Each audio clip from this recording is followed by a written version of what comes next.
સંસારી જીવના ભાવ મરણો તારવા કરુણા કરી શરિતા વહાવી શુદાતણી પ્રભુ વીરતે સંજીવની શોષાતી દેખી શરિતને કરુણાભિના હૃદયે કરી મુનિકુંદ સંજીવની સમય પ્રાભત તણે ભાસન ભરી કુંદ કુંદ રચ્યું શાસ્ત્ર સાથિયા અમૃતે પુર્યા ગ્રંથાદિરાજ તારામાં ભાવો બ્રહ્માંડના ભર્યા અહો વાણી તારી પ્રશમ રસવા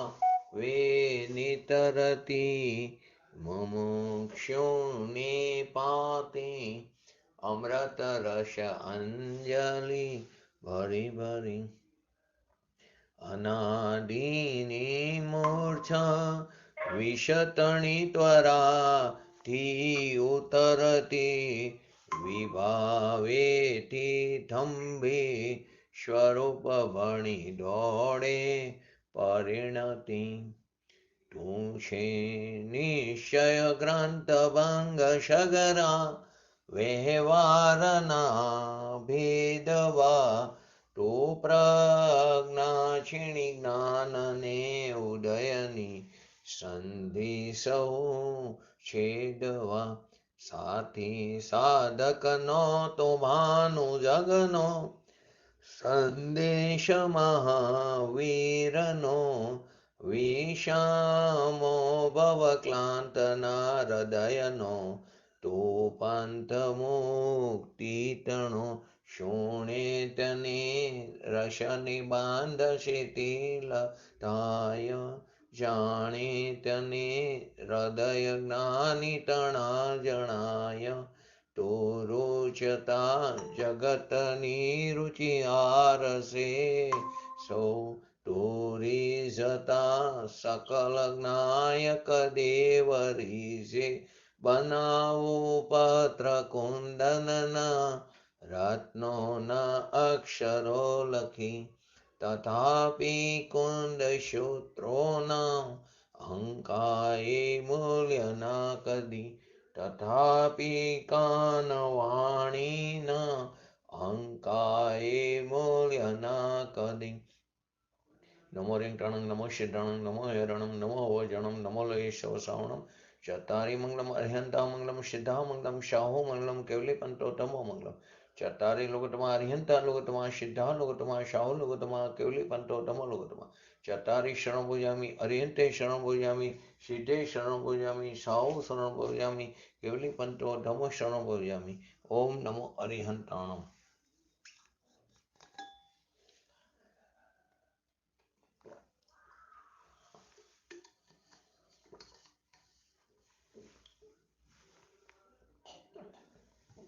શ્રી સમયસાર શાસ્ત્રજી એમાં આપણે 50 થી 55 નંબરનો બોલ ચાલે છે ગાથા, જેને પૂજ્ય ગુરુદેવ શ્રી ઉકળો કહેતા હતા.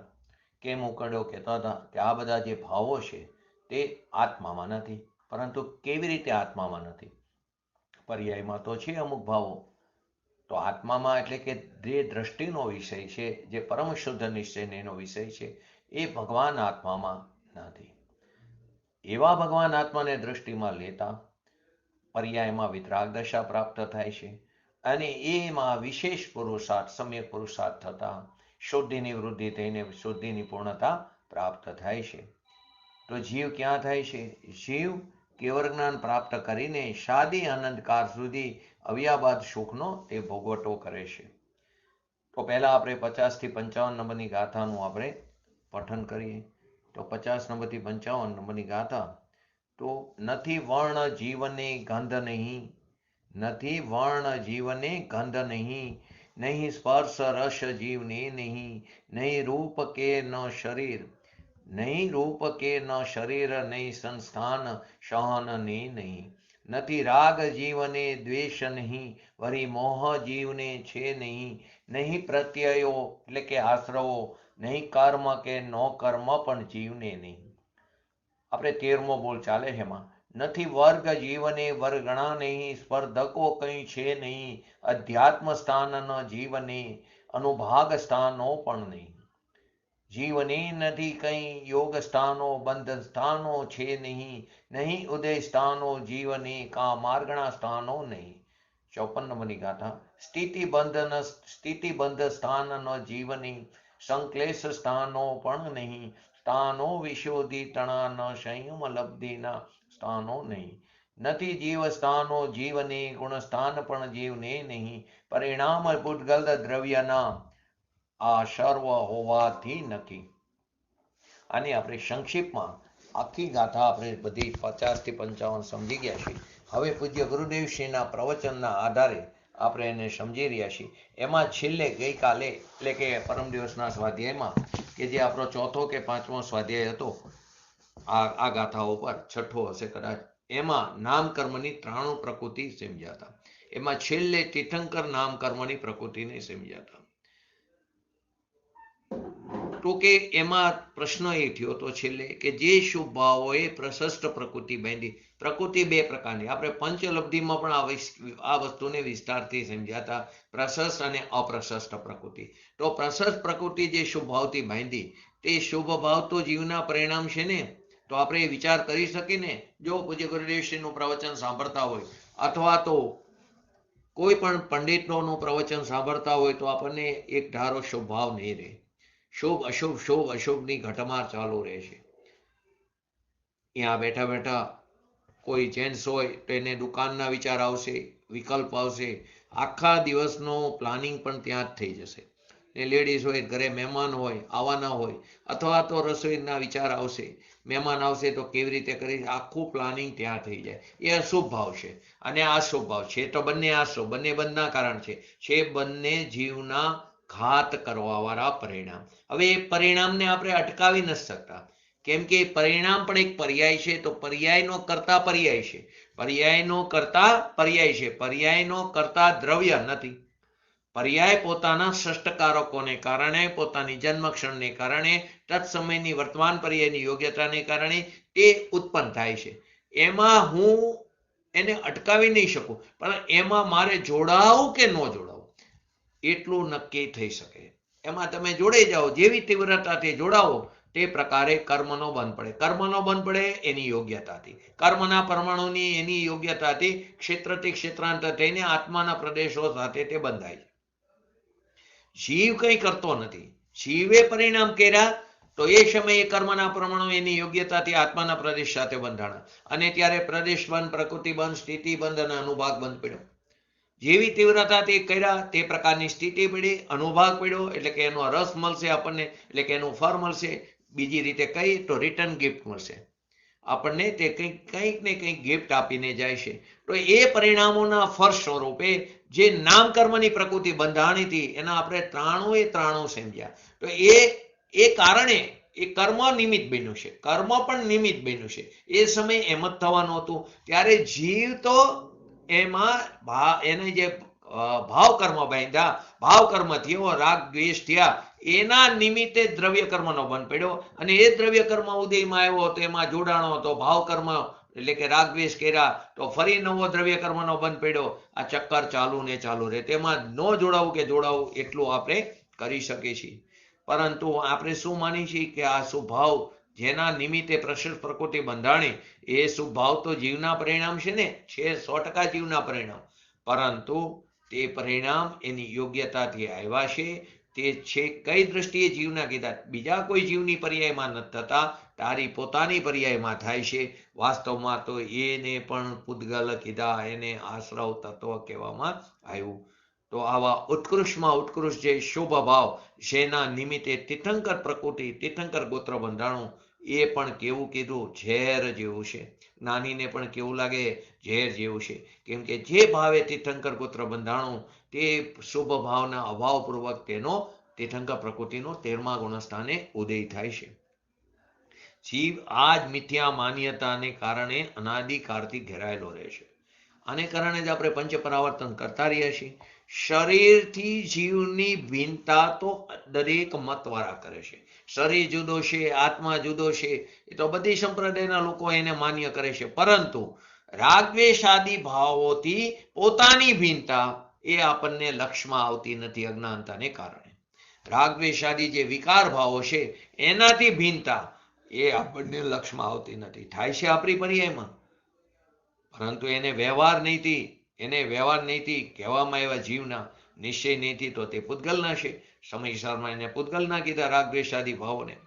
તો કોઈ વિશેષ રાગ ભાવ કરવા યોગ્ય નથી.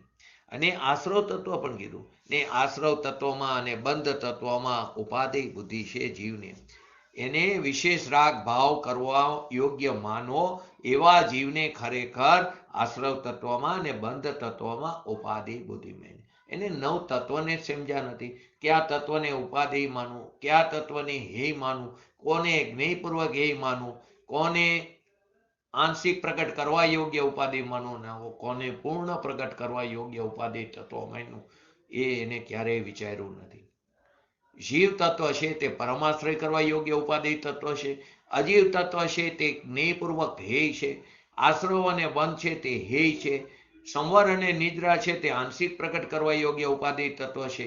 અને જે મોક્ષ છે તે પૂર્ણ પ્રગટ કરવા યોગ્ય ઉપાધિ તત્વ છે. આપણે એ પહેલા પણ સમજ્યા હતા કે આ નવ તત્વોમાં 7 છે તે પર્યાય છે અને 2 છે તે દ્રવ્ય છે. તો જે 7 છે પર્યાય કોની છે? તો કે જીવની પણ છે અને અજીવની પણ છે. દ્રવ્ય મોક્ષ, ભાવ મોક્ષ, દ્રવ્ય સંવર, ભાવ સંવર, દ્રવ્ય બંધ, ભાવ બંધ, આ રીતે એના ભેદ આપણે સમજ્યા હતા. તો વિશેષ રાગ ભાવ કરવા યોગ્ય માનવો કે તીર્થંકર પ્રકૃતિનો બંધ કરવું એ આશ્રવ તત્વ થયું. એ બંધ તત્વમાં તે ઉપાધિ બુદ્ધિ મેની રાગ ભાવનું કરવાનું મારા હાથમાં છે. હું ગમે તેમ વિકારને પલટાવી શકું, હું ગમે તેમ વિકારને કરી શકું એમ માનનારા એ શું કર્યું છે? જીવ તત્વને અને આશ્રવ બંધ તત્વને એક માન્યા છે. બેમાં શું કર્યું છે? એને એકત્વ કર્યું છે. એને ખરેખર 7 તત્વોનું સ્વરૂપ જ સમજ્યો નથી. એમાં રહેલી એને ભિન્નતા એને લક્ષમાં જ આવી નથી. જો આપણે ઘણી વાર થાય છે, અત્યારે પણ વાત થઈ કે પૂજા કરતા, શાસ્ત્ર સ્વાધ્યાય કરતા આપણે ઘરેથી ગમે એટલું નક્કી કરી જઈએ કે અત્યારે ટેપ પ્રવચનમાં કે કોઈ પંડિતના પ્રવચનમાં બીજો કોઈ જ વિચાર કરવો નથી, આપણા હાથમાં નથી. જેમ વિકલ્પને દબાવતા જશો એમ વધારે વિકલ્પો આવશે. તો શાસ્ત્ર સ્વાધ્યાય કરતા અધ વચ્ચે જ ભલતો જ કોઈ વિચાર મનમાં આવી જાય. આપણી ઈચ્છા તો નથી. આપણી ઈચ્છા મુજબ જો પરિણામ થતું હોય, પરિણામ થતા હોય તો 2 એક્ઝામ્પલ આપણે વારંવાર લઈશું. જો આપણી ઈચ્છા મુજબ જો પરિણામ થઈ શકતા હોય અથવા પરિણામ થતું હોય તો 2 એક્ઝામ્પલ બહુ સરસ છે સમજવા માટે. દાખલા તરીકે એક લો તમે પાર્કિન્સ વાળો દર્દી લો અને એકને લો પેરાલિસિસ વાળો. પેરાલિસિસ વાળો જે દર્દી છે, પેશન્ટ છે, એને એના હાથ પગ હલાવવાની ઈચ્છા છે પરંતુ એ હલાવી નથી શકતો, એના હાથમાં નથી. અને પાર્કિન્સ વાળાનો હાથ ધ્રુજતો હોય, સતત કંપતો હોય, એને હાથ ન ધ્રુજે એવા વિચાર આવે પરિણામ, પરંતુ એ નથી કરી શકતો, એ અટકાવી શકતો નથી એ પરિણામને ધ્રુજતા. તો એનો અર્થ શું થાય કે આપણે પરિણામને પણ પલટાવી શકતા નથી. પરિણામ એટલા જ માટે શોગાનીજીની વાત છે, પરિણામ તો પરિણમી ગયા, ધ્રુવ તો એવો ને એવો રહ્યો. આપણી ઈચ્છા હોતી નથી છતાં પણ એ શુભ ભાવ આવી જાય છે. જેમાં અશુભ ભાવ આપણા કર્યા વગર સહજ રીતે પર્યાયગત યોગ્યતાથી આવે તેવી જ રીતે શુભ ભાવ પણ આપણા કર્યા વગર એ સમયની પર્યાયની યોગ્યતાથી સહજપણે આવી જાય છે. બસ તું એનો જ્ઞાતા દ્રષ્ટા થઈ જા, એને તું ખાલી જાણનારો બની જા. આ સહજતા અજ્ઞાની જીવને ધ્યાનમાં આવતી નથી. આપણને તે ધ્યાનમાં નથી આવતી. આ સહજતા જ્ઞાનીને આવી જાય છે કેમ કે એને સહજપણે ભેદ જ્ઞાન વર્તે છે. અને અજ્ઞાની જીવ તે રાગ ભાવનો કરતા બને છે, પોતાને એનો કરતા માને છે. બને છે એટલે માને છે. કોઈ ક્યારે અજ્ઞાની પણ કરતા બની શકતો નથી. માયનો છે કરતા શું હોય. અજ્ઞાની જીવ રાગદ્વેષાદીનું પોતાથી ભિન્ન અસ્તિત્વને જાણે, જે આ 50 થી 55 નંબરની ગાથામાં વાત કરી રહ્યા છે કે પૂતગલ દ્રવ્યના પરિણામે હોવાથી તારી આત્માનુભૂતિથી તે ભિન્ન છે. તું એને જાણ, એને તું દ્રવ્ય દ્રષ્ટિ કરીશ તો એની અનુભૂતિ થશે, તો તને તે ભિન્ન જણાશે. જ્ઞાનીને પણ રાગ દ્વેષાદી થાય છે, છતાં તેને એની કરતા બુદ્ધિ નથી હોતી. સાદી ભાષામાં કહીએ તો તે રાગનો રાગી નથી થતો, બીજી રીતે કહીએ તો તે રાગનો માલિક નથી થતો, સ્વામી નથી થતો. એ એનો સહજ જ્ઞાતા હોય છે. ને અજ્ઞાની માને છે શું કે શુભ ભાવ તો કરવા જોઈએ ને, એ વગર ધર્મ કેવી રીતે પ્રગટ થાય? ઉપવાસ કરવા જોઈએ, શાસ્ત્ર સ્વાધ્યાય કરવો જોઈએ, જો કરવો જ જોઈએ. શાસ્ત્ર સ્વાધ્યાય ભૂમિકા અનુસાર થવો જ જોઈએ, દેવ દર્શન થવા જ જોઈએ, અભિષેક પૂજા આદિ થવું જોઈએ. પરંતુ તે ધર્મ નથી. તે શું છે? રસ્તામાં આવતા સહજ શુભ ભાવ છે, એમાં અટકવાનો નથી. તે ધર્મ નથી, તે અધર્મ છે. અધર્મ એટલે આત્મધર્મ નથી. તેનાથી આત્માની પ્રાપ્તિ નહીં થાય. પરંતુ શાસ્ત્ર સ્વાધ્યાયમાં આવેલી વાતને, તત્વની વાતને આત્માના લક્ષ્ય જો ચિંતન મનન મંથન કર્યું તો તને તારા આત્માની પ્રાપ્તિ થયા વગર રહેશે નહીં. બાકી સાંભળવું ન સાંભળવું બધું બરાબર થશે. અજ્ઞાની જીવ શું કરે છે? શાસ્ત્રમાં વાંચે કે ષોડશકરણ ભાવનાથી તીર્થંકર પ્રકૃતિ બંધાય, તો એને તો એક તીર્થંકર પ્રકૃતિ બાંધવી તો સારી ને. આવી રીતે 6 મહિના સુધી વર્ષા થાય, કેટલાય જીવો આનંદિત થાય. વર્ષા થાય, માતાના પેટમાં ગર્ભની અંદર ઇન્દ્રાણીઓ આવીને, દેવીઓ આવીને એની સેવા કરે, ગર્ભ એને શાપ કરે પહેલા ગર્ભાશય. તો આ બધી વસ્તુ જે છે, તો એને એમ થાય કે ગર્ભમાં આવું તો સારું ને. તો જ્ઞાની એમ કહે છે કે એક પણ જન્મ લેવો તે કલંક બરાબર છે. પરંતુ એમને પૂર્વે કરેલા પરિણામોને આધીને કરુણા ભાવથી બધા જીવો સુખી થાવ એવા કરુણા ભાવથી આ તીર્થંકર પ્રકૃતિનો બંધ પડી ગયો. હવે ઉદયમાં આવે છે, અને એ ઉદયમાં આવે એમના નિમિત્તે કેટલાય જીવો પોતાનું કલ્યાણ કરે છે. ભૂલે છે કે સમ્યક દ્રષ્ટિ જીવને તીર્થંકર પ્રકૃતિનો બંધ થાય, જે તે જીવને તીર્થંકર પ્રકૃતિનો બંધ થતો નથી. ક્યાં સમ્યક્ત્વવાળાને થાય? ગઈ વખતે આપણે ચર્ચા કરી હતી. ક્યાં સમ્યક્ત્વવાળાને તીર્થંકર પ્રકૃતિનો બંધ થાય? બોલો તો, બોલો જયંતિભાઈ, અમિતાબેન, છાયાબેન, અલકાબેન, રસીલાબેન, કનકભાઈ. સમ્યક દ્રષ્ટિ હોવો જોઈએ. સમ્યક દ્રષ્ટિ હોવો જોઈએ, પણ ક્યાં ગુણ, ક્યાં સમ્યક્ત્વ વાળો? સમ્યક્ત્વના કેટલા પ્રકાર સમજાતા આપણે? સ્વપર્યાયની લાયકાતની અપેક્ષાએ, ઉત્પત્તિની અપેક્ષાએ બે ભેદ છે એની વાત નથી. નિસર્ગ સમ્યક દર્શન, અધિગમ સમ્યક દર્શન એની વાત નથી. તો કયા સમ્યક્ત્વના 3 ભેદ આપણે મુખ્યત્વે સમજીએ છીએ? ઔપશમિક, સાયોક્ષમિક અને ક્ષાયિક. તો કયા સમ્યક્ત્વ વાળાને તીર્થંકર પ્રકૃતિનો બંધ પડે? બોલો. ગયા સ્વાધ્યાયમાં ચર્ચા થઈ હતી, અમિતાબેન.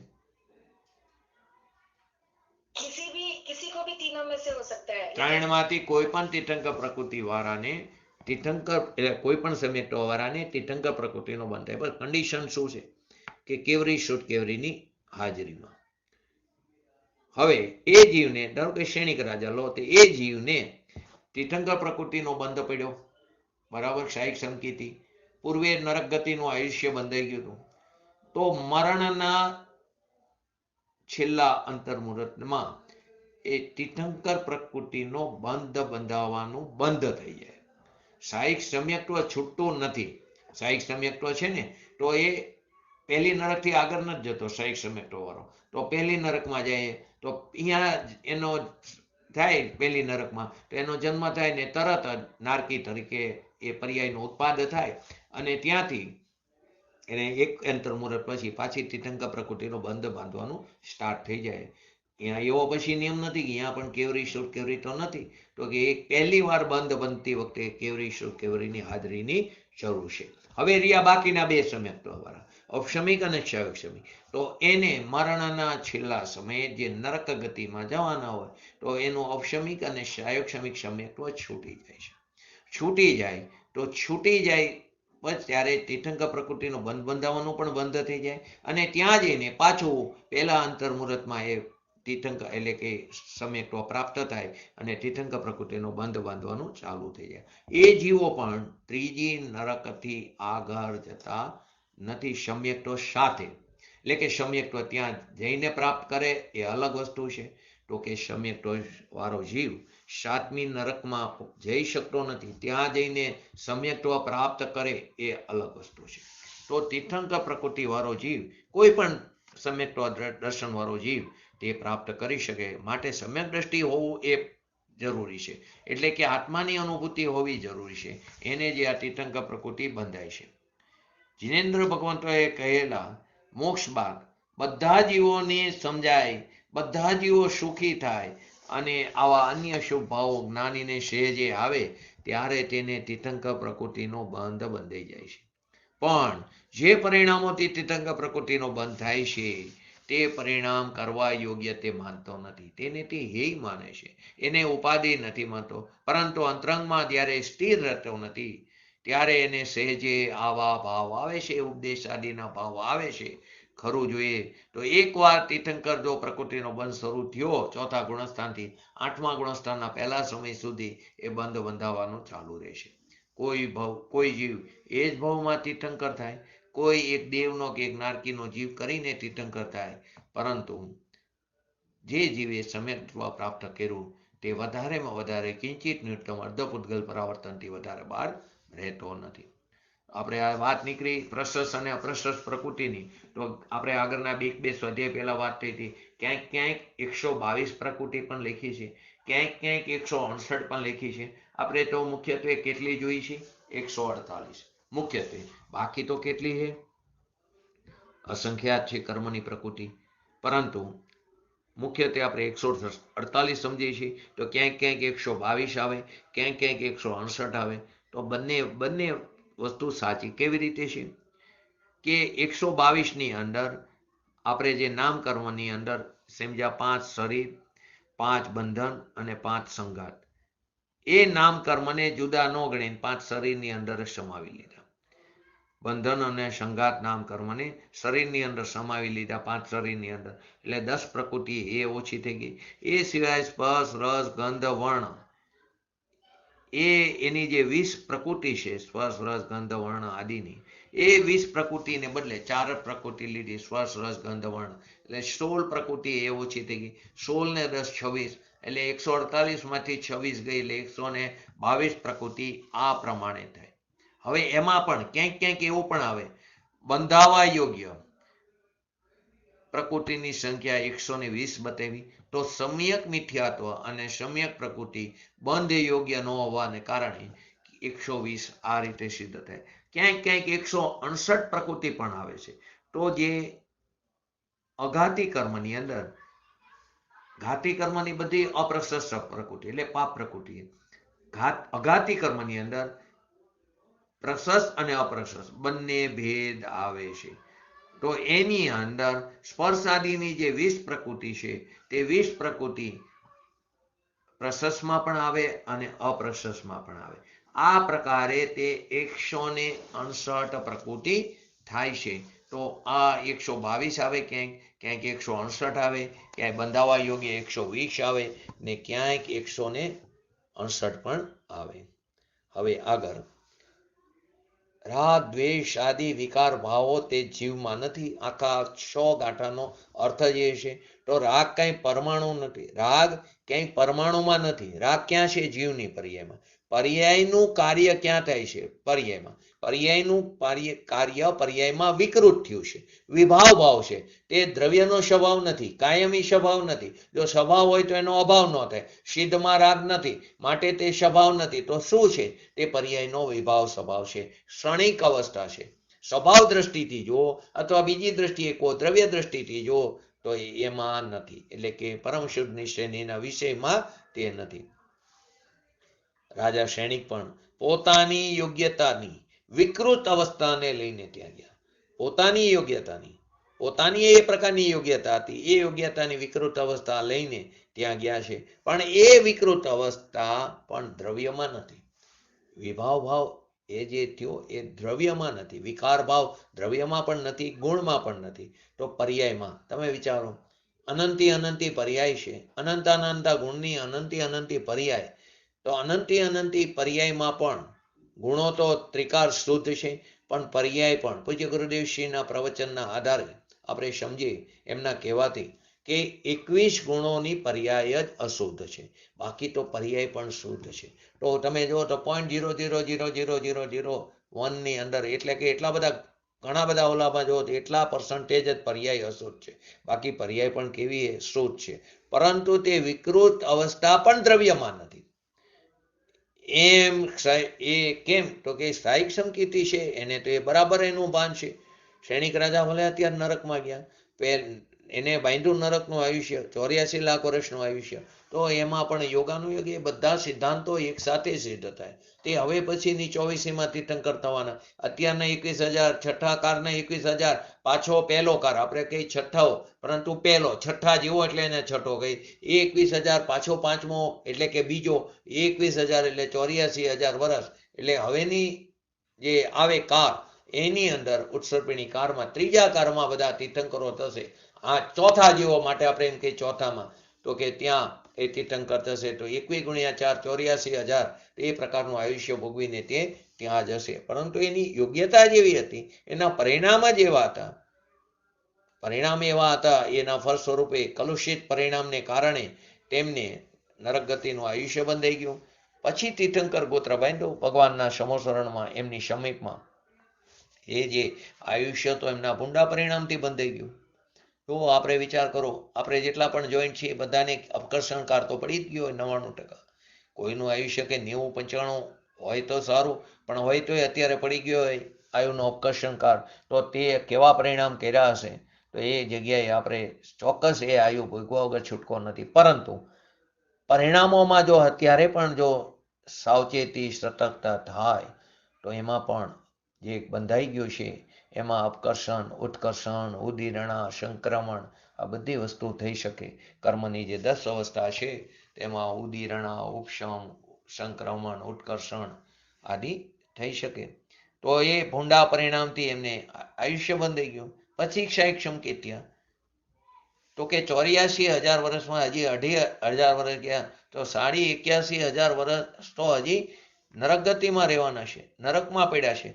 પરંતુ એને આત્માનું ભાન છે, એને પોતાના સ્વભાવની અનુભૂતિ છે કે હું કેવો છું, શુદ્ધ ચૈતન્ય છું, મારામાં રાગ પણ નથી, મારામાં કર્મ પણ નથી, ન કર્મ પણ નથી, મળ મેલમન નથી, હું કેવો છું, નિર્મળાનંદ છું, એવું એને બરાબર ભાન છે, પ્રતીતિ છે. એથી ત્યાં નરકમાં પણ એમને કેવો છે, આનંદ છે. નરકમાં પણ એમને દુઃખ હોવા છતાં એને ગણતા નથી. નરકીને દુઃખ થાય છે, પીડા થાય છે, વેદના થાય છે, છતાં પણ તે તેની અંદર એનાથી અલિપ્ત રહેશે. જલ કમલ ન્યાયવત, ત્યાંથી નીકળીને તીર્થંકર થશે. એ કહે છે પણ એ તીર્થંકર પ્રકૃતિ અને નામ કર્મ આત્મામાં છે જ નહીં. હવે છે નહીં એ તને કેવી રીતે લાભ કરશે? જે વસ્તુ તારામાં છે જ નહીં તો તને કેવી રીતે ફાયદો કરશે? તો કે નામ ગોત્ર નામ કર્મની અંદર આ 93 પ્રકૃતિની અંદર તીર્થંકર અને છેલ્લે આપણે નિર્માણ લીધું. ત્રસપણું, સ્થાવરપણું, એકેન્દ્રિયપણું, બેઇન્દ્રિયપણું, બધી પ્રકૃતિ એની અંદર સૂક્ષ્મપણું, બાદરપણું, એ બધી પ્રકૃતિ તે જળના રજકણો છે અને ભગવાન આત્મા અરૂપી ચૈતન્ય ભગવાન છે. હવે એવા ભગવાન આત્મામાં આ બધાનો અભાવ છે. આનું ભાન ક્યારે થયું? તો કે એની અંતરદ્રષ્ટિ કરી તો એમાં એને ભાન થયું, એની પ્રતીતિ થઈ. ગોત્ર, તો ગોત્રની અંદર 2, ઉચ્ચ ગોત્ર અને નીચ ગોત્ર. તો કે ઉચ્ચ નીચ ગોત્ર કર્મ જે થાય છે એ ગોત્ર આત્માને ક્યાં હતું? એ તો જળ છે, રજકણ છે, ઝીણા. ભગવાન આત્મા પોતાના સ્વભાવ સન્મુખ જોવે, પોતાના ચૈતન્ય દ્રષ્ટિથી જોવે તો એમાં 8 કર્મનો અભાવ વર્તમાનમાં પણ છે, અત્યારે વર્તમાનમાં પણ છે. અનુભૂતિથી કેવા છે? બધા ભિન્ન છે. પરંતુ અત્યારે લૌકિકમાં તો કે કર્મને કારણે અમે રખડી છીએ. શું કરીએ? અંતરાય કર્મનો ઉદય છે, શાસ્ત્ર સ્વાધ્યાય થતો નથી. અંતરાય કર્મનો નહીં, પુરુષાર્થની નબળાઈને કારણે, તારા સ્વરૂપ પ્રત્યે આડોડીને કારણે તું શાસ્ત્ર સ્વાધ્યાયથી વિમુખ હતા. ને સૌથી પહેલી કટોતી ક્યાં આવે છે? હું હોય કે તમે હોય, પહેલી કટોતી શાસ્ત્ર સ્વાધ્યાયમાં આવે છે. પરંતુ ખટક હોવી જોઈએ. ભૂમિકા અનુસાર સંસારમાં છીએ તો નાના મોટા ઘર લઈને બેઠા હોય તો પ્રોબ્લેમ પણ આવે, પરંતુ ખટક હોવી જોઈએ કે આ હું શાસ્ત્ર સ્વાધ્યાયથી વિમુખ રહ્યો. પરંતુ આપણને ક્યાંય ખટક થતી નથી. એ ખટક નથી થતી એની ખટક છે. તો કે ઢોરમાંય આપણને આ કોઈ વસ્તુ થતી નથી. કલ્પના કરે છે કે હું દુઃખી છું. ખરેખર તો શું કરી છીએ આપણે?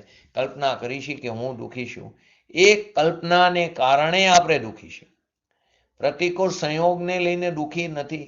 જો પ્રતિકૂળ સંયોગને લઈને દુઃખી હોય તો એ જ સંયોગોમાં કોઈ સુખી હોય છે. તો કોઈ જ્ઞેયને કારણે આપણે દુઃખી નથી. એ તો કેવા છે? પરજ્ઞેય છે. તો એ પરજ્ઞેયને કારણે હું દુઃખી પણ નથી ને સુખી પણ નથી. તો પ્રતિકૂળ સંયોગો લઈને દુઃખ ક્યાં છે? એ તો જળ છે, પર છે. પરંતુ જે કલ્પના કરી એ કલ્પનાને કારણે આપણે કેવા છીએ? દુઃખી છીએ. આત્મામાં ક્યાં રૂપિયો છે? રૂપિયો તો કેવો છે? જળ છે, પૈસા છે. એ દ્રવ્ય દ્રષ્ટિની વાત આવી ને પૂજ્ય ગુરુદેવશ્રીએ સ્વાધ્યાય હોલમાં દ્રવ્ય દ્રષ્ટિ તે જીનેશ્વર દ્રષ્ટિ. તો થાનવાળા કોઈ ભાઈ હતા કે દ્રવ્ય એટલે પૈસા, એની દ્રષ્ટિ તો સમ્યક દ્રષ્ટિ, એમ દ્રવ્ય દ્રષ્ટિ તે સમ્યક દ્રષ્ટિ. તો કે એ દ્રવ્ય દ્રષ્ટિ નહીં. ખબર જ નથી દ્રવ્ય દ્રષ્ટિ કોને કહેવાય. તત્વની ખબર નથી ને આપણે આપણને જૈન માનીને બેઠા છીએ. તો આત્મામાં ક્યાં રૂપિયો હતો? આપણે મફતના મુરાતીને માની છીએ કે મારા છે. એ મારા માયના એ ખરેખર આત્માનો ઘાત કરે છે. એ મારા માયના છે, અંદરથી મારનાર છે. આત્માને શાંતિનું કડક ભાષામાં પૂજ્ય ગુરુદેવશ્રીના શબ્દોમાં કહી તો ખૂન કરનાર છે. આ સંકિતિ માનતા નથી, એ તો એને ઢોર માને છે. આ જે વિકલ્પ ઉઠે છે એ પણ મારા નથી. એનાથી પણ હું ભિન્ન છું. હું કેવો છું? શુદ્ધ ચિદાનંદ ઘન ભગવાન આત્મા છું. એવી દ્રષ્ટિના અનુભવમાં સમકિતિ થાય છે. સમકિતિ કહેવાય છે. સમકિતિ થાય એટલે કે પર્યાયમાં પ્રગટપણું થાય છે. પછી ગમે તેવો જીવ ન હોય, ગમે તે ગોત્ર ધારણ કરતો હોય, પરંતુ સ્વભાવ ઉપર દ્રષ્ટિ કરે તો એને પોતાની અનુભૂતિ થયા વગર રહેતી નથી. પછી ઇન્દ્રની વાત કરે, ચક્રવર્તીની વાત કરે તો ચક્રવર્તીને ઇન્દ્ર જેવો મિત્ર હોય છે, પરંતુ એ પોતે માને છે કે આ એ મારો નથી. સમકિતિ હોય ઇન્દ્ર પહેલા સૌધર્મ ઇન્દ્ર, પહેલા સ્વર્ગનો ઇન્દ્ર. સૌધર્મ ઇન્દ્ર, સચી ઇન્દ્રાણી બધા એક અવતારી છે. દક્ષિણ બાજુના બધા ઇન્દ્રો એક અવતારી છે નિયમથી. ઉત્તર બાજુના હોય તે ન પણ હોય, પણ દક્ષિણ બાજુના બધા ઇન્દ્રો નિયમથી એક અવતારી છે. સોમ, યક્ષ, વરુણ, કુબેર એના 4 દ્વારપાળ એ પણ નિયમથી કેવા છે? એક અવતારી છે. તો આ સૌધર્મ ઇન્દ્ર એનો મિત્ર હોય છે, પરંતુ એ સમકિતિ માને છે કે એ મારા નથી. મારામાં તો શું છે? જ્ઞાન અને આનંદ રસ પડ્યો છે. આ રાગ પણ મારો નથી. તો જે સૌધર્મ ઇન્દ્ર શું માને છે? એ પણ સમકિતિ છે. આ રાગ પણ મારો નથી. તો ઇન્દ્રાણીઓના મકાન અને મેલ, 32 લાખ વિમાનનો ધણી, એ પણ એમ માને છે મારા નથી. મારું હોય તો લૌકિકમાં કહેવત છે ને, મારું હોય તો મારાથી જુદું ન પડે, જુદું હોય મારું ન હોય, મારું હોય જુદું ન પડે. એનાથી એ સુખ માનતા નથી. એટલો એમ માને છે જેટલો પણ વિકલ્પ ઉઠે છે એ દુઃખરૂપ છે. હું તો કેવો છું? આનંદરૂપ છું. તો કે સમકિતિ જીવ જે છે એ તો એના પોતાના આનંદમાં મસ્ત છે. સ્વાર્થ સિદ્ધિ દેવના દેવ એમ અનુભવે એક અવતારી જીવ છે. અસંયમી જીવ છે. એનો શું થયો? કોઈ ક્રિયાનું ફળ નથી, કોઈ પણ પ્રકારની ક્રિયા નથી કરતા, છતાં એક અવતારી છે. 33 સાગરો પમનો આયુષ્યમાં એકલી તત્વની વાત કરે, એક પણ શબ્દ રિપીટ નથી થતો તત્વનો. એવી તત્વ ચર્ચા કરે, એવું અનુપમ તત્વની ચર્ચા કરતા હોય છે. પરંતુ ક્યાંય એમણે અસંયમી એટલે કીધા, ચોથું ગુણસ્થાન છે. કોઈ પણ પ્રકારનો વ્રત, સંયમ, તપ નથી એમને.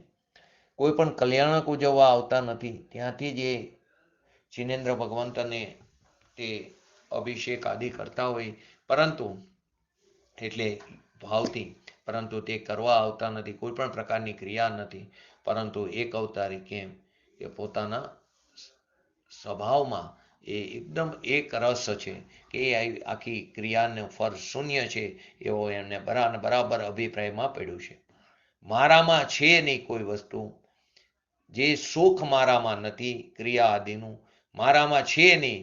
પછી મને એનાથી સુખની પ્રાપ્તિ કેવી રીતે થાય? દ્રષ્ટિનો વિષય અને દ્રષ્ટિનો આધાર તે સમજવો ખરેખર કઠિન છે, પરંતુ સહજ, સરળ અને સુગમ પણ છે. શ્રીમદ રાજચંદ્રજીએ કીધું, શું કીધું? વસ્તુ સ્વરૂપ કેવું છે? સહજ છે, સરળ છે, સર્વત્ર ને સુંદર છે, પરંતુ આપણે એને દુર્ગમ કરી નાખ્યું છે. ગોત્ર કર્મનો અભાવ છે એમાં. હવે અંતરાય રૂપ કર્મ, તો અંતરાય રૂપ કર્મની 5 પ્રકૃતિ. 8મું કર્મ દાનાંતરય, લાભાંતરય, ભોગાંતરય, વીર્યાંતરય આદિ જે 5 પ્રકૃતિ છે, ભોગ, ઉપભોગ આદિ, તો એ 5 પ્રકૃતિ જે અંતરાય કર્મમાં આવે છે તે બધું જીવને નથી. ક્યારે? તો કે 3 કારે. પણ અનુભવ કર્યો ત્યારે ખબર પડી. અનુભવ કર્યો નહોતો અજ્ઞાની જીવમાં પણ નથી, જીવમાં ત્રિકારી દ્રવ્યમાં નથી, પરંતુ ખબર ક્યારે પડી? કે અનુભવ કર્યો ત્યારે, અનુભૂતિ કરી ત્યારે, જ્ઞાનાનુભૂતિ, ચેતનાનુભૂતિ, આત્માનુભૂતિ કરી ત્યારે ખબર પડી કે પોતાના આત્મા કર્મરહિત છે. એ પોતાના આત્માને કર્મરહિત જાણે, એનું નામ આત્માને બરાબર જાણ્યો માયનો કહેવાય. એનું નામ સમ્યક દર્શન કહેવાય. એનું નામ 17-18 નંબરની ગાથામાં પ્રમાણે જીવ રાજાને જાણ્યો માયનો કહેવાય. આ 29 બોલ એ આત્માના સ્વભાવમાં નથી. જેને આત્માનું એટલે કે અનુભૂતિ કરવી હોય, સમ્યક દર્શન પ્રગટ કરવું હોય, તો કેવા આત્માને પ્રતીતમાં લેવો, કેવા આત્માને દ્રષ્ટિમાં લેવો, કેવો અભેદ આત્મા એને દ્રષ્ટિમાં લેવો કે જેની શ્રદ્ધા કરવાથી, એનું અનુભવ કરવાથી સમ્યક દર્શનની પ્રાપ્તિ થાય, સમ્યક દર્શન અને સમ્યક જ્ઞાન થાય. તો કે આ બધા ભાવો નથી નથી નથી એમ આખી આ ગાથાઓમાં આવે તો કોઈ એમ કે આ વેદાંત છે. વેદાંતમાં પણ શું આવે? નેતિ નેતિ નેતિ. નેતિ એટલે નથી નથી નથી, પરંતુ ત્યાં નથી એ જુદી જાત છે. અહીં તો કે આ તો વસ્તુ છે, એ તો નથી નથી કહીને ઉડાડે છે. અહીં એમ કે છે, નથી એવું નથી. 8 કર્મ પણ છે, 8 કર્મ આદિ છે, ભાવ કર્મ પણ છે, નો કર્મ પણ છે, પરંતુ દ્રષ્ટિનો વિષય જે છે ભગવાન આત્મા એમાં નથી. એ તો નથી નથી એટલે સર્વતા નથી. તો કે એમ નથી, બંને વચ્ચે ફરક છે. 8 કર્મ છે, વસ્તુ નથી એમ નહીં, એ છે વસ્તુ તરીકે, પરંતુ કેવી છે તે ઉપાધિ કરવા લાયક નથી. એ ભગવાન આત્મામાં નથી. જ્ઞાનાવરણીય, દર્શનાવરણીય 8 કર્મ છે, પણ એ આત્માના વસ્તુમાં નથી. ઘણાને એમ લાગે આ વેદાંત જેવું થઈ ગયું, નેતિ નેતિ નેતિ, તો એમ નથી.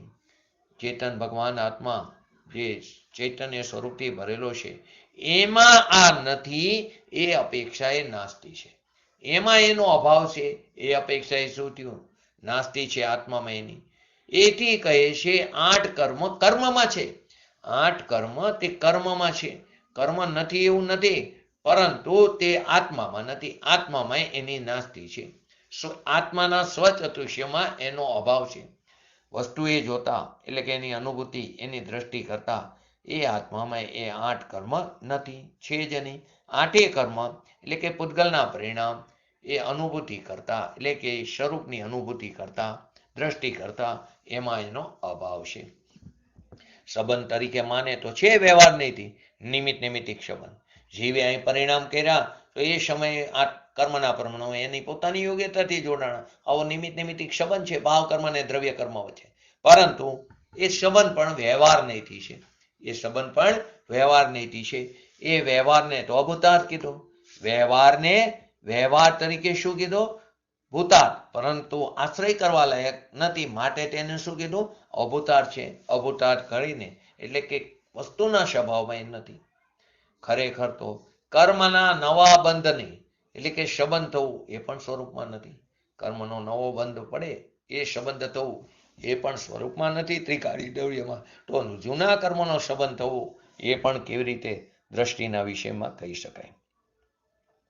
8 કર્મ કે ભગવાન આત્મા, જેને આત્મા શ્રદ્ધામાં, દ્રષ્ટિમાં, જ્ઞાનમાં જ્ઞેય તરીકે જેને પ્રતીત કરવી છે, એવો જે જ્ઞેય નામ આત્મા, એમાં 8 કર્મનો અભાવ છે. જે જ્ઞેય નામ સ્વજ્ઞેય, અહીં સ્વજ્ઞેય લેવું, એ જ્ઞેય નામ આત્મા, આત્મા પણ જ્ઞેય છે, એ પણ જણાવવા યોગ્ય પદાર્થ છે. જો 6 એ દ્રવ્યમાં, બાકીના બધા દ્રવ્યોમાં જ્ઞાન નથી. એક જીવ દ્રવ્ય જેવું હોય કે જેમાં જ્ઞાન છે, બાકીના દ્રવ્યોમાં તો શું છે? કયા નામનો ગુણ છે? કયો ગુણની વાત આવે આની સાથે? બોલો. 6 સામાન્ય ગુણ. સામાન્ય ગુણ પણ અનંત છે, પણ મુખ્યત્વે 6 સામાન્ય ગુણ છે. વસ્તુત્વ ગુણ, દ્રવ્યત્વ ગુણ, અસ્તિત્વ ગુણ, પ્રદેશવત્વ ગુણ, અગુરુ લઘુત્વ ગુણ, પ્રમેયત્વ ગુણ. કયો ગુણ આવશે અહીં? નહીં, પ્રમેયત્વ ગુણ આવે. પ્રમેયત્વ ગુણ શું કે કોઈના ને કોઈના જ્ઞાનમાં તે જણાઈ જાય છે. પરજ્ઞેય એટલે જણાવાય યોગ્ય પદાર્થ. કોઈના ને કોઈના જ્ઞાનમાં જણાઈ જાય છે.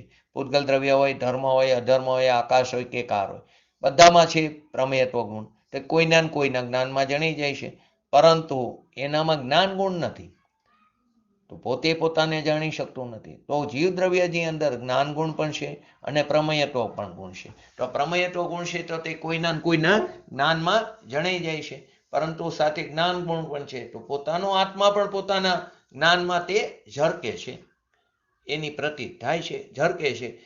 ક્યારે? તો કે હર સમયે ઝરકે. હર સમયે આત્મા જ જણાઈ રહ્યો છે, આપણને એનો સ્વીકાર નથી, એ જુદી વસ્તુ છે. 17-18 ગાંઠા હર સમયે આબાલ બાલ ગોપાલ ને બધાને આત્મા જ જણાઈ રહ્યો છે, પરંતુ હર પ્રવૃત્તિમાં, પરંતુ એનો આપણને સ્વીકાર નથી. એનો અસ્તિત્વનો સ્વીકાર ન હોવાને કારણે, દ્રષ્ટિ તે તરફ ન હોવાને કારણે, પર તરફ દ્રષ્ટિ થવાને કારણે, સ્વભાવથી ચ્યુત હોવાને કારણે આપણને વિભાવ ભાવ ઉત્પન્ન થાય છે. તો કે જેને જ્ઞાનમાં જ્ઞેય કરીને પ્રતીત કરવી છે, એવો જે જ્ઞેય નામ આત્મા, એમાં 8 કર્મનો અભાવ છે. એથી અંતર્મુખમાં સ્વભાવ સન્મુખ એની દ્રષ્ટિ કરવી, એનું નામ સમ્યક દર્શન કહેવામાં આવ્યું. એને ધર્મની શરૂઆત કહેવામાં આવી, એને પહેલી દશા કહેવામાં આવી, એને મોક્ષ માર્ગની શરૂઆત કહેવામાં આવી, સાધક દશા કહેવામાં આવી. એણે પોતાના આત્માને સ્વીકાર્યો અને એણે આત્મા છે એવા સતનો અનુભવ કર્યો. એણે પોતાના સ્વભાવને સ્વીકાર્યો અને એણે આત્મા છે એવો સતનો અનુભવ કર્યો. કેમ કે જીવ અધિકાર છે ને, તો કે જીવ અધિકારમાં ચૈતન્ય મૂર્તિ, એમાં 8 કર્મ નથી. તો કે 8 કર્મ નથી તો કેમાં? તો કે ત્રિકારી દ્રવ્યમાં 8 કર્મ તો છે ને, કે આ છે વર્તમાન એક સમયના સંબંધ પૂરતા છે, પરંતુ દ્રષ્ટિ કરવા માટે, દ્રષ્ટિના વિષયને લક્ષમાં લેવા માટે એ વસ્તુ દ્રષ્ટિમાં એનો અભાવ છે. એ દ્રષ્ટિનો વિષય નથી, ઉપાદેય કરવા લાયક નથી. આત્મા જેને કહીએ છીએ આપણે, જે જ્ઞાનાનંદ મૂર્તિ. હવે એની અંદર આગળની પર્યાપ્તિ, 6 પર્યાપ્તિ, જે આગળનો જે બોલ આવે છે 14 નંબરનો, તો 29 બોલમાં 14મો બોલ 6 પર્યાપ્તિ. 6 પર્યાપ્તિની અંદર કઈ કઈ એ 6 પર્યાપ્તિ? 6 પર્યાપ્તિ એ પરમાણુ પણ આત્મામાં નથી. અહીંયા નથી કહીને આત્માને સિદ્ધ કર્યો છે. તો 6 પર્યાપ્તિ કઈ? બોલો. પછી પર્યાપ્તિનું નામ, પર્યાપ્તિ એટલે શું? પર્યાપ્તિ એટલે શું? પર્યાપ્તિ કઈ કઈ 6? આ બધી વસ્તુ આપણે 20 પ્રરૂપણામાં આવી ગઈ છે. બોલો.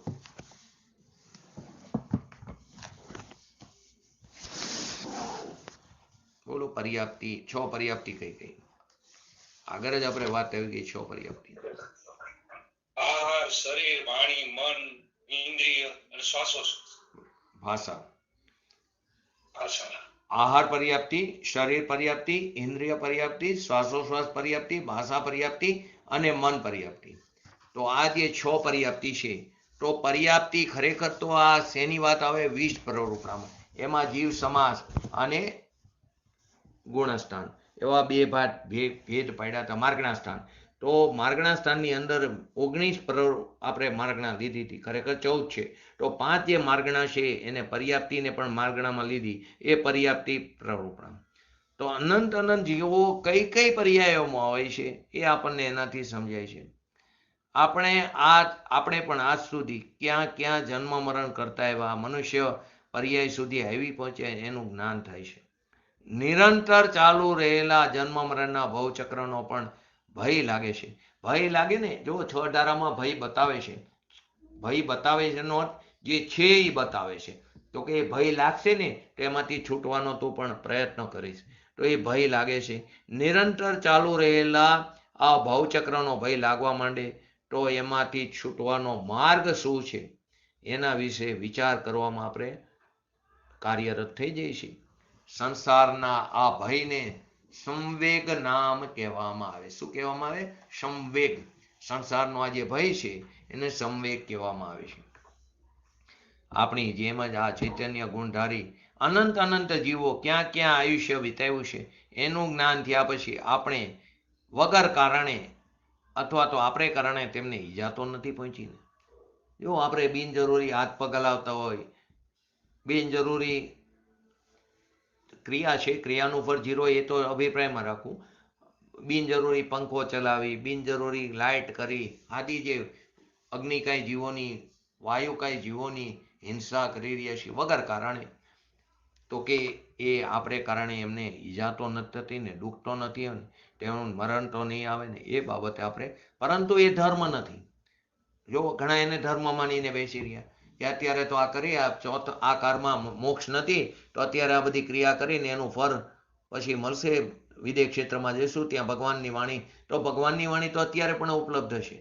અત્યારે કાર્ય નથી થતું તો ત્યારે ક્યારે થશે? કે જેને કાલ ઉપર છોડ્યું એની ક્યારે કાલ પડતી નથી. માટે અત્યારે ભગવાનની જે દિવ્ય ધ્વનિ પરોક્ષ રીતે આગમ આપણી પાસે ઉપલબ્ધ છે, સમજાવનાર જ્ઞાની પુરુષોનો સંયોગ મળ્યો, તો કાર્ય અત્યારે તવી ગરમ છે તો રોટલીને શેકી લેવી જોઈએ.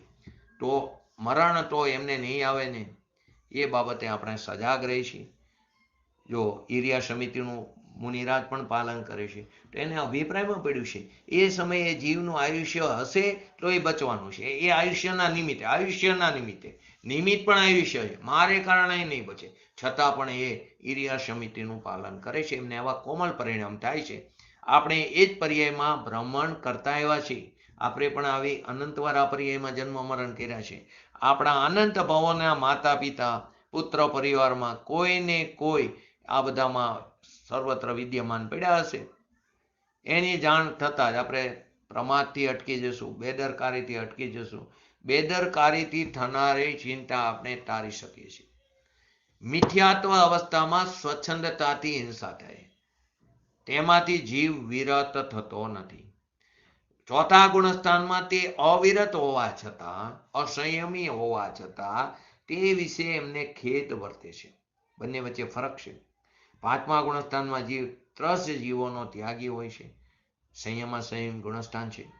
પણ સ્થાવર જીવોની હિંસાનો તેને ત્યાગ હોતો નથી.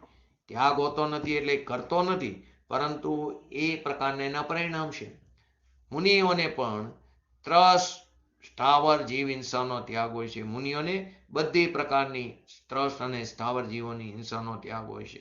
મન વચન કાયા વડે કૃતકારિત અનુમોદનાથી પણ તે હિંસાનો ભાવ અથવા હિંસા કરતા નથી. જો જીવ કઈ કઈ પર્યાયમાં અને ક્યાં રહે છે એની જાણ ન હોય તો પછી આપણે એ બધાથી હિંસાથી નિવૃત્ત કેવી રીતે થશું? ખબર જ નહીં હોય તો કેવી રીતે નિવૃત્ત થશું?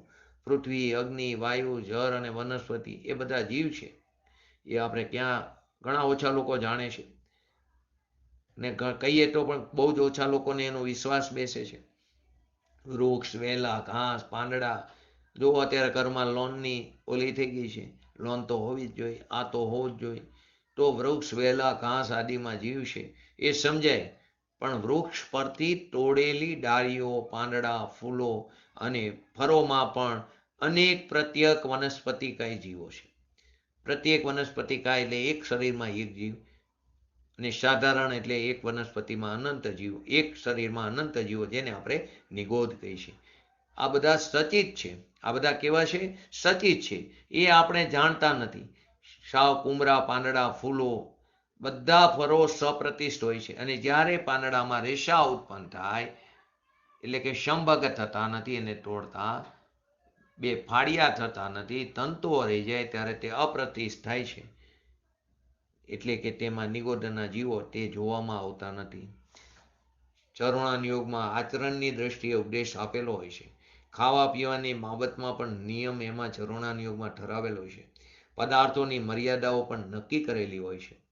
કોઈ વિશિષ્ટ મર્યાદા સુધી તે પદાર્થો ભક્ષણ કરવા યોગ્ય હોય છે. વિશિષ્ટ મર્યાદા સુધી તે પદાર્થો ભક્ષણ કરવા યોગ્ય હોય છે. ત્યારબાદ તે પદાર્થોમાં જીવની ઉત્પત્તિ થાય છે. એ ઉત્પત્તિ એની મેરે થાય છે. એવી દવા એટલે કે દવા ઉપર પણ આપણે લખીએ છીએ ને એક્સપાયરી ડેટ, તો કેમ? તો મુદત પૂરી થવાની તારીખ સુધી એ લઈ શકાય છે, એ પૂરી થતાં આપણે એ દવાને બિલકુલ વાપરતા નથી. તો આપણે અનાજની બાબતમાં એ ક્યારેય પારતા નથી, એની પણ વિશેષ મર્યાદા છે. ત્યાં સુધી જે ભક્ષણ કરવા યોગ્ય છે, પછી એમાં જીવોની ઉત્પત્તિ એની મેરાઈ થાય છે. જંતુ મુક્ત કરેલા પદાર્થો હવાબંધ પેકબંધ કરાય તો પણ કેટલાક સમય બાદ તેમાં જીવોની ઉત્પત્તિ થાય છે. એનું કારણ શું છે? જીવમાં સમૂર્છન પ્રકારે જન્મ લેવાની વિશિષ્ટ રીત છે. જો ઘણા જીવો તમે જો વરસાદ આવતો હોય સમૂર્છન સીધા આપણી બાલ્કનીઓ એમાં સીધા પડે, વરસાદનું પાણી પડતું હોય તો સાથે એ પણ પડે, સમૂર્છિત ઉત્પન્ન થાય છે. તો સમૂર્છિત એટલે એની મેરે એ ઉત્પન્ન થાય છે. તો કે એ પ્રકારની એની વિશેષ રીત છે. આ પ્રકારે જન્મનાર જીવો એટલે કે સંગ એટલે સંવાદ, આ સંમતમાંથી એટલે કે આજુબાજુના પૂતગલમાંથી થોડા પરમાણુનું ગ્રહણ કરી પોતાના શરીર રૂપ તે ધારણ કરે છે. આજુબાજુમાં જે પૂતગલ રૂપી પરમાણુમાં થોડા પરમાણુ ગ્રહણ કરે અને તે શરીર રૂપ ધારણ કરે છે. એ જીવોને જન્મ આપવા માટે માતા પિતાની જરૂર હોતી નથી. ને આવા સમૂર્છિત જીવો એકેન્દ્રિયથી માંડીને પંચેન્દ્રિય જીવોમાં, એકેન્દ્રિયથી લઈને પંચેન્દ્રિય જીવોમાં આવા સમૂર્છન જીવો ઉત્પન્ન થાય છે, જોવા મળે છે. એમાંથી એકેન્દ્રિયથી ચતેન્દ્રિય સુધીના બધા જ જીવો સમૂર્છન જન્મવાળા હોય છે. એકેન્દ્રિયથી ચતુન્દ્રિય સુધીના તો બધા જીવો નિયમથી કહેવાય સમૂર્છન જન્મવાળા હોય છે. પંચેન્દ્રિય તિર્યંશમાં કેટલાક સમૂર્છન તો કેટલાક ગર્ભજ હોય છે. મનુષ્ય ગર્ભજ હોય છે અને સમૂર્છન પણ મનુષ્ય પણ સમૂર્છન હોય. તો કે ક્યાં? તો સમૂર્છન મનુષ્ય કર્મભૂમિના આર્યખંડની સ્ત્રીઓના કાંખ વગેરે ભાગેની જગ્યાએથી તે ઉત્પન્ન થાય છે. આ જીવો કેવા છે? લબ્ધિ અપર્યાપ્ત છે અને અતિ અલ્પકાળમાં તે મરણ પામે છે. શ્વાસના 18મા ભાગમાં તે મરણ પામે છે. બધા અપર્યાપ્ત જીવોનું આયુષ્ય આટલું અલ્પ હોય છે. કેટલું અલ્પ? શ્વાસોશ્વાસમાં એટલે કે પોણી સેકન્ડના 18મા ભાગમાં એનું જન્મ મરણ થયા રાખે છે. તો બધા અપર્યાપ્ત જીવોનું આયુષ્ય આટલું અલ્પ હોય છે. એને ક્ષુદ્રભવ પણ કીધું. કોઈક જીવને એક પછી એક ક્ષુદ્રભવ મળતું રહે તો એક અંતર મુહૂર્તમાં એટલે 48 મિનિટમાં એક સમય ઓછો, તો એમાં 66,336 ભાવ થાય છે. એક 48 મિનિટમાં એક સમયમાં ઓછામાં 66,336 ભાવ થાય. એમાં એક ઇન્દ્રિયના 66,132, બે ઇન્દ્રિયના 80, ત્રણ ઇન્દ્રિયોના 60, ચાર ઇન્દ્રિયોના 40 અને પંચેન્દ્રિયોના 24 ભાવ થઈ શકે થાય જેવું થઈ શકે. તેમાં અસંગની પંચેન્દ્રિય તિર્યંશના 8, સંઘની પંચેન્દ્રિય તિર્યંશના 8 અને સમૂર્છન મનુષ્યના 8 ભાવ થાય છે. અહીં આપણે પર્યાપ્તિની વાત છે. અહીં અપર્યાપ્તિ સમજ્યા સાથે પર્યાપ્તિનો અર્થ શું છે? કાર્યરૂપ શક્તિ. શું છે? કાર્યરૂપ શક્તિ. એટલે આ પર્યાપ્તિની શક્તિઓથી જે પૂર્ણ થાય તેને પૂર્ણ અથવા પર્યાપ્ત કહે છે. જે આ શક્તિઓથી અપૂર્ણ રહે એને અપૂર્ણ અથવા અપર્યાપ્ત કહે છે. આમાં પર્યાપ્ત કે અપર્યાપ્ત નામ કર્મનો ઉદય નિમિત્ત રૂપે છે. આમાં પર્યાપ્ત નામ કર્મનો ઉદય અથવા અપર્યાપ્ત નામ કર્મનો ઉદય નિમિત્ત રૂપે છે. તો આપણે આ 6 પર્યાપ્તિ જોઈ. તો એમાં 6 પર્યાપ્તિઓમાંથી એકેન્દ્રિય જીવોને આહાર પર્યાપ્તિ, શરીર પર્યાપ્તિ, ઇન્દ્રિય પર્યાપ્તિ અને શ્વાસોશ્વાસ પર્યાપ્તિ, આ 4 પર્યાપ્તિ હોય છે. ભાષા પર્યાપ્તિ એમને હોતી નથી, મન પર્યાપ્તિ એને હોતી નથી. 2 ઇન્દ્રિય, 3 ઇન્દ્રિય અને ચતુઇન્દ્રિય અને અસંગની પંચેન્દ્રિય જે છે એમાં 5 પર્યાપ્તિ હોય છે. તેમને મન પર્યાપ્તિ હોતી નથી. અને સંઘની પંચેન્દ્રિયોમાં 6 પર્યાપ્તિ હોય છે. તેમનું કામ પણ બધાનું નામ જેટલા છે તેમનું કાર્ય પણ જુદું જુદું છે. જીવ ક્યાંકથી મરણ પામીને અન્ય ઠેકાણે ઉત્પન્ન થાય એટલે કે જન્મે છે, અર્થાત એક શરીર છોડીને અન્યત્ર ગમન કરે છે ત્યારે ત્યાં નવું પૂતગલ સ્કંદ ગ્રહણ કરે છે, નવું શરીર ધારણ કરે છે. એને આપણે પહેલા 9 કર્મ વર્ગણા એમ કીધું હતું. શરીર, મન, ભાષા, શ્વાસોશ્વાસ જોડે સંબંધ ધરાવતા આ પરમાણુ જીવ જ્યારે ગ્રહણ કરે આ પરમાણુને ખલરૂપ કીધું અને રસરૂપ પરિણમવાની જે આત્માની શક્તિ થાય તેને આહાર પર્યાપ્તિ. પહેલી આહાર પર્યાપ્તિ. તો ખલ અને રસ ભાગરૂપે પરિણમિત થયેલા પૂતગલ સ્કંદોમાં પૂતગલ ખલરૂપી જે પૂતગલ છે એમાં હાડકા થાય, ચામડી થાય વગેરે સ્થિર જે અવયવ છે એ રૂપે પરિણમવાનું, અને રસરૂપી પૂતગલોમાં લોહી, વીર્ય આદિ અવયવ રૂપે દ્રવ રૂપે એટલે કે દ્રવા રૂપે જે પરિણમે એવી જે શક્તિ એને શરીર પર્યાપ્તિ કહેવામાં આવી. જીવોમાં જેટલો જ્ઞાનનો ઉગાડ હશે જેટલી ઇન્દ્રિયો જીવોમાં હશે તેટલી દ્રવેન્દ્રિયો તેમને હોય છે. જો આ વસ્તુને બરાબર સમજજો. જેટલો જ્ઞાનનો ઉગાડ હશે, જેટલી ઇન્દ્રિયો વાળા જીવો હશે તેટલી દ્રવેન્દ્રિયો તેમને હોય છે. અને તે દ્રવ્યેન્દ્રિયોની ઠેકાણે જે જગ્યાએ દ્રવેન્દ્રિય છે એ ઠેકાણે જે આત્મપ્રદેશ હોય છે તે વડે તે ઇન્દ્રિયોના વિષયનું ગ્રહણ રૂપ એટલે કે જાણવા રૂપે જે ઉપયોગ શક્તિ ઉત્પન્ન થાય છે એને ઇન્દ્રિય પર્યાપ્તિ કીધી. શું કીધી? કોને ઇન્દ્રિય પર્યાપ્તિ કીધી? ધારો કે આંખ છે, ચક્ષુ ઇન્દ્રિય, તો ચક્ષુ ઇન્દ્રિય જે ઠેકાણે છે ત્યાં એની પાછળ જે આત્મપ્રદેશ છે એ વડે તે ઇન્દ્રિયોના વિષયોનું ગ્રહણ રૂપ એટલે કે જાણવા રૂપે જે ઉપયોગ શક્તિ ઉત્પન્ન થાય એને ઇન્દ્રિય પર્યાપ્ત કીધી. જેવી રીતે નાક લો તો નાક દ્રવેન્દ્રિય છે અને તે ઠેકાણેના આત્મપ્રદેશમાં સુગંધ રૂપે, દુર્ગંધ રૂપે, જાણવાની ઉપયોગ રૂપે જે શક્તિ છે તે ઇન્દ્રિય પર્યાપ્તિ છે. આહાર વર્ગના રૂપે જે પૂતગલ સ્કંદ છે એ પૂતગલ સ્કંદોને શ્વાસોશ્વાસ રૂપે પરિણમવાની જે શક્તિ છે તેને શું કીધું? શ્વાસોશ્વાસ પર્યાપ્તિ કીધી. ભાષા વર્ગના રૂપ પૂતગલ સ્કંદોને ભાષા રૂપે પરિણમવાની જે શક્તિ છે તે ભાષા પર્યાપ્તિ છે. મનોવર્ગના રૂપ પૂતગલ સ્કંદોને દ્રવ્ય મન રૂપે પરિણમવાની જે શક્તિ છે તેમજ ગુણદોષનો વિચાર, ગ્રહણ, ઉપદેશ આદિ સ્મરણ આદિ રૂપે ભાવમનને પરિણમવાની જે શક્તિ છે તેને મન પર્યાપ્તિ કીધી. ફરીવાર મનો પર્યાપ્તિની અંદર પૂતગલ સ્કંદો એટલે દ્રવ્ય મનની વાત છે. દ્રવ્ય મન રૂપે પરિણમવાની જે શક્તિ છે હવે ભાવમન તેમજ ગુણદોષનો વિચાર, સ્મરણ, ઉપદેશ, ગ્રહણ આદિ રૂપે ભાવમનને પરિણમવાની જે શક્તિ છે તે બધાને મન પર્યાપ્તિ કહે છે. આ બધી પર્યાપ્તોની શરૂઆત એક જ સમયમાં થાય છે. 6 એક સમયમાં થાય પણ પૂર્ણતા ક્રમથી થાય છે. પ્રત્યેક પર્યાપ્તિને એક અંતર્મુહૂર્તનો સમય લાગે અને બધાને મળીને પણ એક અંતર્મુહૂર્તનો સમય લાગે. બીજી શરીર પર્યાપ્તિ પૂર્ણ થયા પહેલા નિવૃત્તિ અપર્યાપ્ત કહેવાય અને એકવાર શરીર પર્યાપ્તિ પૂર્ણ થઈ ગઈ ત્યારબાદ આ જીવોને પર્યાપ્ત કહે છે. બધા જીવોને પર્યાપ્ત નામ કર્મનો ઉદય નિમિત્ત રૂપે છે. પણ અપર્યાપ્ત જે લબ્ધિ અપર્યાપ્ત જીવોને અપર્યાપ્ત નામ કર્મનો ઉદય હોય છે. અપર્યાપ્ત એકેન્દ્રિયોને, વિકલેન્દ્રિયો અને સંજ્ઞી જીવોને અનુક્રમે 4, 5 અને 6 પર્યાપ્તિ શરૂ તો થાય છે પરંતુ એક પણ પર્યાપ્તિ પૂરી થતી નથી. શ્વાસના 18મા ભાગમાં તે મરણ પામે છે. આનો અર્થ શું થયો?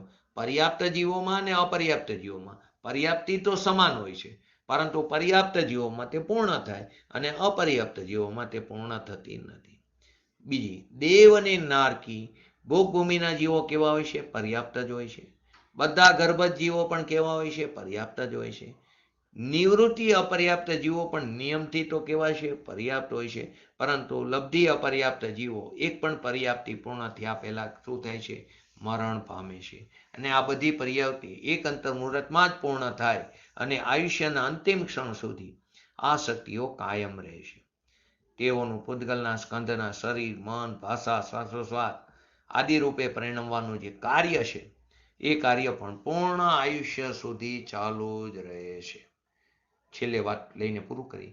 મોક્ષમાર્ગ પ્રકાશક ગ્રંથમાં ટોડરમલજી સાહેબે કીધું છે કે અનાદિ નિધન વસ્તુ ભિન્ન ભિન્ન પોતપોતાની મર્યાદા સાથે પરિણમિત થાય. અનાદિ નિધન વસ્તુઓ ભિન્ન ભિન્ન પોતપોતાની મર્યાદા સાથે પરિણમિત થાય છે. કોઈ પણ કોઈને પરિણમિત કરતું નથી. કોઈ કોઈને પરિણમિત કરતું નથી. બીજાઓને પરિણમત કરવાનો જે ભાવ છે એનું નામ નિગોધ છે. માટે આપણે પણ આપણા સ્વભાવને લક્ષ્યમાં લઈને આપણી પર્યાયમાં શીઘ્ર વિતરાગતા પ્રાપ્ત કરી એવી પરમ વિરલ ભાવના સાથે આજનો વ્યક્તિત્વ કરો. જય જીનેન્દ્ર. બોલો જીનવાણી સ્તુતિ.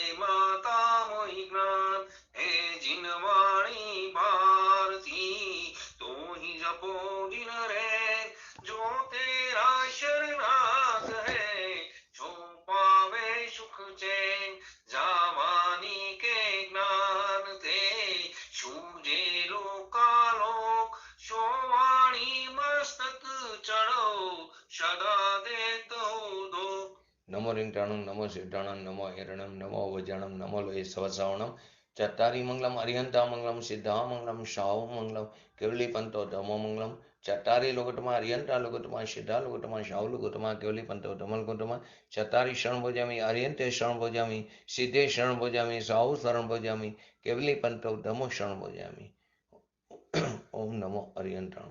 बोलिए श्री पंच परमेष्ठी भगवंतोनो जय हो।